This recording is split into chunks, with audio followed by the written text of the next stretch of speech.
நம்ம ஹீரோவோட 4 தங்கச்சியில ஒரு தங்கச்சிக்கு நல்லபடியா கல்யாணத்தை முடிச்சிடுறாரு. மீதி இருக்கிற அந்த 3 தங்கச்சிக்கு மாப்பிள்ளை பார்க்கலாமேன்னு அந்த புரோக்கர் கிட்ட போனா ஒரு ட்வின்ஸ் சம்பந்தம் வந்திருக்கு. அவங்க கட்டுனா அக்கா தங்கச்சி தான் கட்டுவேன்னு சொல்றாங்க. அந்த சம்பந்தத்தை முடிச்சிடலான்னு அந்த புரோக்கரும் சொல்றாங்க. 2 பேருமே ஒரே மாதிரி இருக்கிறனால இந்த சம்பந்தம் செட் ஆகாதுன்னு நம்ம ஹீரோவும் சொல்லிடுறாரு. இப்படின்னா இருக்கிறப்ப திடீர்னு நம்ம ஹீரோ லவ் பண்ற பொண்ணுக்கு அவங்க அப்பா மாப்பிள்ளைய பாத்துறாரு. நம்ம ஹீரோவும் அந்த பொண்ணு வீட்டுக்கு தெரியாம ட்ரெஸ் எல்லாம் போட்டுட்டு அந்த பொண்ணு கிட்ட போய் பேசுறாரு. இந்த பொண்ணு உனக்கு நானா முக்கியம் இல்ல, உனக்கு அந்த 4 தங்கச்சி தான் முக்கியம்னு சொல்லி அழுக ஆரம்பிக்கிறா. இதெல்லாம் கேக்குற நம்ம ஹீரோவும் நம்ம தங்கச்சிங்களுக்கு சீக்கிரமா கல்யாணம் பண்ணி கொடுத்து இவளையும் நம்ம கல்யாணம் பண்ணணும்னு அந்த ட்வின்ஸா வந்த 2 மாப்பிள்ளைங்களுக்குமே என் 2 தங்கச்சியை கட்டி தரேன்னு வேற வழி இல்லாம சம்மதிச்சிடுறாரு.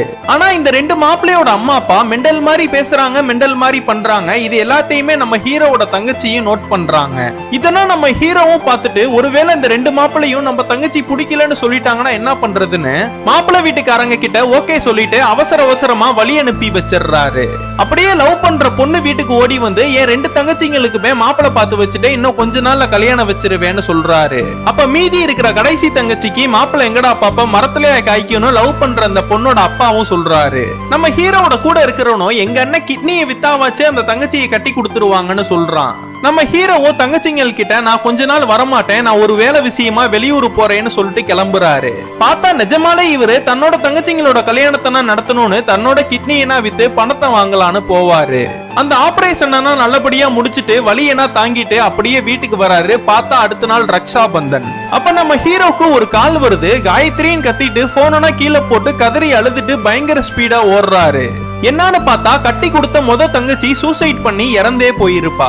முத தங்கச்சியை பார்த்த இவரும் ஏன் இப்படின்னு ஆச்சுன்னு ரொம்ப கதறி பயங்கரமா அழுக ஆரம்பிக்கிறாரு. பக்கத்து வீட்டுக்காரங்க கிட்ட என்ன நடந்துச்சுன்னு கேட்டா நீ ரக்ஷா பந்தனுக்கு உங்க வீட்டுக்கு போய் உங்க அண்ணனை பாக்குறப்ப டபுள் டோர் ஃப்ரிட்ஜ் நான் வாங்கிட்டு தான் வீட்டுக்கு வர, அப்படி இல்லனா நீ உங்க அண்ணனே பார்க்க கூடாதுன்னு சொல்லி வரதட்சணை கொடுமைப்படுத்தி இவ்வளவு சூசைடே பண்ண வச்சிருப்பாங்க. இதெல்லாம் கேட்டுட்டு இருக்கிற இவரும் தாங்க முடியாம பயங்கரமா தங்கச்சியை பார்த்து அழுக ஆரம்பிக்கிறாரு. தங்கச்சியை கல்யாணம் பண்றதுக்கு எந்த கையில தூக்கிட்டு போனாரோ அதே கையிலேயே அடக்கம் பண்றதுக்காக தூக்கிட்டு போறாரு. இந்த படத்தோட பார்ட் 3 வேணுங்கிறவங்க கீழே கமெண்ட் பாக்ஸ்ல பார்ட் 3ன்னு போட்டு போங்க.